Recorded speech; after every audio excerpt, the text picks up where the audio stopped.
92% মুসলমানের দেশে একটা মুসল্লি নামাজ পড়লে তার জেল হবে, এটা কল্পনাও করা যায় না। কথা ঠিক কিনা? কিন্তু আমরা বিগত দিনগুলোতে দেখেছি, এখন দেখতেছি কলেজের মধ্যে আমার সন্তানেরা, আমার ভাইয়েরা লুকায়া লুকায়া গোসলখানায় নামাজ পড়তে হইতো। যারা নামাজ পড়তো তাদেরকে শিবির ট্যাগ দেওয়া হইতো। কথা ঠিক কিনা? শৈবাচার বিদায়। কথা ঠিক কিনা? দেশে দেশে শৈবাচার বিদায় হইতেছে।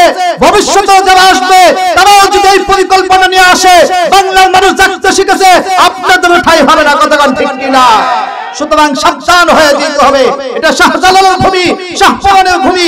শাহজালালের আজানে গোবিন্দের যেমন কম্পন শুরু হয়ে গেছিল, একটা সময় আমরা আল্লাহু আকবার তাকবীর দিতে পারতাম না। এই মাহফিলগুলো করতে হলে থানা থেকে পারমিশন লাগতো। কথা ঠিক কিনা? আলহামদুলিল্লাহ এখন ক্ষেত্র তৈরি হয়েছে, এই ইসলামের উর্বর ভূমি তৈরি হয়েছে। সুতরাং ভবিষ্যতে বর্তমান থেকে নিয়ে ভবিষ্যৎ প্রজন্ম এমন ভাবে যাচ্ছে, সংসদে দাঁড়াইয়া আমাদের সেক্টর নয় এরকম বলেছিল যে ফি সাবিলিল্লাহ, জিহাদ ফি সাবিলিল্লাহ, এটা কোরআন থেকে মুছে দিতে হবে। বলেন নাউজুবিল্লাহ। আল্লাহু আকবার। আল্লাহ এমন ভাবে কবুল করছে, এই জিহাদের শব্দ এখন শুধু মাদ্রাসার ছাত্ররাই না, বরং স্কুল কলেজের ছাত্ররা বলে সাবিলুনা সাবিলুনা আল জিহাদ আল জিহাদ। কথা ঠিক কিনা? আল জিহাদ মাযিন ইলা ইয়াউমিল কিয়ামা। সুসংবাদ এই উম্মতের জন্য, বাংলাদেশের মানুষের জন্য। আমরা এই মিডিয়া না হলে অনেক কিছু বুঝতে পারতাম না। আমার যুবক ভাইরা যারা নামাজি ছিল, এটা বিশ্বাস করা যায় না, কল্পনা করা যায় না। 92% মুসলমানের দেশে একটা মুসল্লি নামাজ পড়লে তার জেল হবে, এটা কল্পনাও করা যায় না। কথা ঠিক কিনা? কিন্তু আমরা বিগত দিনগুলোতে দেখেছি, এখন দেখতেছি কলেজের মধ্যে আমার সন্তানেরা, আমার ভাইয়েরা লুকায়া লুকায়া গোসলখানায় নামাজ পড়তে হইতো। যারা নামাজ পড়তো তাদেরকে শিবির ট্যাগ দেওয়া হইতো। কথা ঠিক কিনা? সুতরাং সেই সময় চলে গেছে, শৈবাচার বিদায়। কথা ঠিক কিনা? দেশে দেশে শৈবাচার বিদায় হইতেছে। ভবিষ্যতেও যারা আসবে তারাও যদি এই পরিকল্পনা নিয়ে আসে, বাংলার মানুষ জানতে শিখেছে, আপনাদের ঠাঁই হবে না। কথা ঠিক কিনা? সুতরাং সাবধান হয়ে যেতে হবে। এটা শাহজালালের ভূমি, শাহপরানের ভূমি। শাহজালালের আজানে গোবিন্দের যেমন কম্পন শুরু হয়ে গেছিল, একটা সময় আমরা আল্লাহু আকবার তাকবীর দিতে পারতাম না। এই মাহফিলগুলো করতে হলে থানা থেকে পারমিশন লাগতো। কথা ঠিক কিনা? আলহামদুলিল্লাহ এখন ক্ষেত্র তৈরি হয়েছে, এই ইসলামের উর্বর ভূমি তৈরি হয়েছে।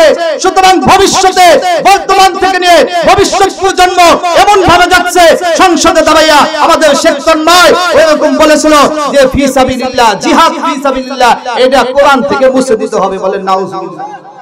আল্লাহু আকবার। আল্লাহ এমন ভাবে কবুল করছে, এই জিহাদের শব্দ এখন শুধু মাদ্রাসার ছাত্ররাই না, বরং ইসলাম স্কুল কলেজের ছাত্ররা বলে সাবিলুনা সাবিলুনা আল জিহাদ আল জিহাদ। কথা ঠিক কিনা?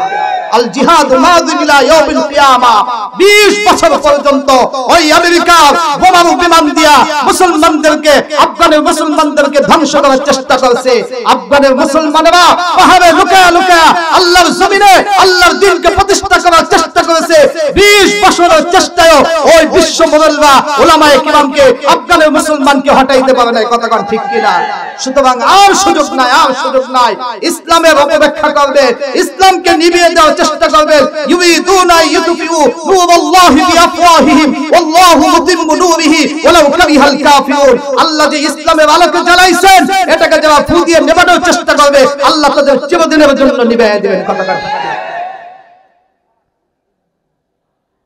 এই জন্য বয়ান তো অনেক সময় করলাম, এই কথাগুলো অনেকের কাছে তিতা মনে হইতে পারে। তিতা মনে করলে আমার কিছু নাই, এগুলো আল্লাহ এবং আল্লাহ রাসূলের কথা। আল্লাহ রাসূল সাল্লাল্লাহু আলাইহি সাল্লাম 27টা যুদ্ধের মধ্যে, কয়টা যুদ্ধ কথা বলেন? শুনে যায় না হয়তো শুনবেন না। এই কথাগুলো বলে যায় এলাকার সন্তান হিসাবে আপনাদের কাছে বলে যায়, জিহাদ থাকবে কি থাকবে না? বলেন থাকবে কি থাকবে না? এটা আমি চাইলেও থাকবে, না চাইলেও থাকবে। আল জিহাদ মাযিন ইলা ইয়াউমিল কিয়ামা, কিয়ামত পর্যন্ত থাকবে। যার অন্তরে জিহাদের চেতনা থাকবে না, আল্লাহ নবী বলেন সে যদি মারা যায়, সে খ্রিস্টান হয়ে মরলো না ইহুদি হয়ে মরলো, সেটা আমার দেখার বিষয়। বাংলাদেশের মানুষ পাকিস্তানের সাথে যুদ্ধ করছে কি করে নাই? কথাটা করছে কি করে নাই? যদি জিহাদ না থাকতো অলরেডি সব রাজাকার কইবেন।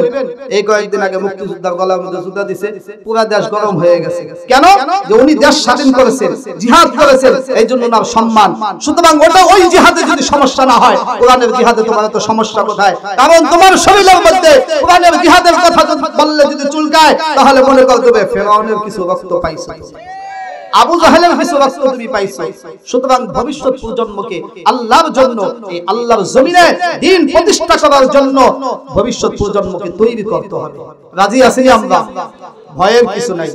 এই জীবন এখন আছে, একদিন থাকবে না। যদি এটা আল্লাহর রাস্তায় বের হয় তাহলে সে হবে সফল। উলাইকা হুমুল মুফলিহুন, উলাইকা হিজবুল্লাহ, আলা ইন্না হিজবাল্লাহি হুমুল মুফলিহুন। যদি এই জীবন আল্লাহর রাস্তায় বের হয় তাহলে সেটাই হলো প্রকৃত জীবন। হযরত মুসআব ইবনে উমাইর একজন সাহাবী, চেহারা ছিল নবীর সাহাবীর মতো, একেবারে নবীর সাহাবীর মতো ছিল মুসআব ইবনে উমাইর। উনি ওনার বাবা এত দামি দামি পোশাক ওনাকে পরাইতেন। ওনার বাবা ছিলেন কাফের। উনি রাসূলের কাছে আয়াত হয়ে মুসলমান হয়ে গেছেন। চুপি চুপি অনেকদিন থাকছেন, পরে এক সময় লুকায়া নবীজির দলে আয়েশা পড়ছে। বাবা এত কান্না করছে, আমার এত সম্পত্তি তুই ওইখানে গেলি গিয়া কি দেখলি এমন নবীজির হাতে, ইসলামের মধ্যে কি পাইলা? এই সন্তানটা মুসআব ইবনে উমাইর, রাসূল বলে উহুদের ময়দানের মধ্যে আমরা যখন বিপদে, মুসআব ইবনে উমাইর দীপ্ত কণ্ঠে আওয়াজ দিয়ে বলছেন, ইয়া রাসূলুল্লাহ, ইয়া হাবিবাল্লাহ, আমি মুসআব ইবনে উমাইর আপনার হাতে বায়াত হয়েছি, আমি জীবন দেওয়ার জন্য, আমি আমার জীবনকে লালন করার জন্য না, আমি ইসলামকে বুকে লালন করার জন্য।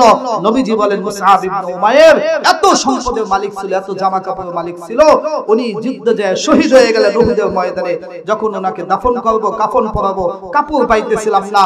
একটা কাপড় পাও ঢাকলে মাথা খুলে যায়, মাথা ঢাকলে পাও খুলে যায়। নবীজি বলেন আমি চোখের পানি ছেড়ে দিলাম। কোটিপতি বাবার সন্তান বলে পায়ের জায়গা দিয়ে ইস্কির ঘাস নামক দিয়া লাশটা ঢেকে দাফন করে দিয়েছে।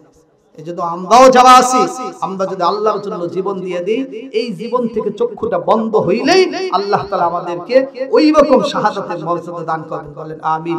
আল্লাহ পাক আমাদেরকে যেই কথাগুলো বললাম এবং শুনলাম এগুলোর উপর আমল করার তৌফিক দান করেন। বলেন আমিন।